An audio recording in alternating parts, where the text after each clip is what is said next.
এটা আগামী পরশুদিন থেকে উদ্বোধন করবে সরকার।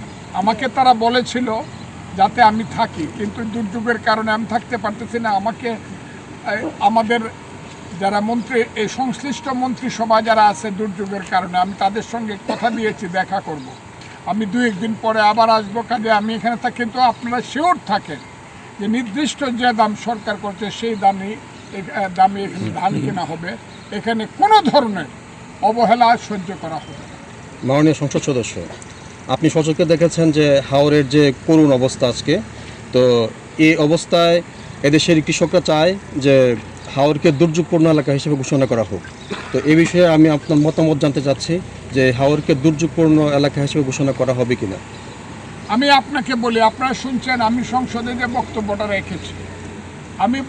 রেখেছি, এইটা হইলে পরে হাওরকে দুর্যোগপূর্ণ এলাকা ঘোষণা করার কোনো প্রয়োজন নেই। আমি বলেছি হাওর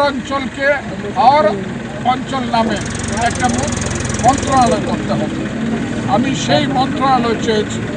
দুর্যোগ এলাকা ঘোষণা করবে কিনা, সেই অবস্থা আছে কিনা, এটা তারা পরীক্ষা নিরীক্ষা করবে। তবে নিশ্চিতভাবে আমি আপনাকে বলতে পারি, একটা দুর্যোগপূর্ণ এলাকায় যতটুকু সহযোগিতা এবং সাহায্য সরকারের করা দরকার, আমাদের সরকার এইটা নিয়ে সম্পূর্ণভাবে চিন্তা করছে এবং আমার বিশ্বাস এটা হবে।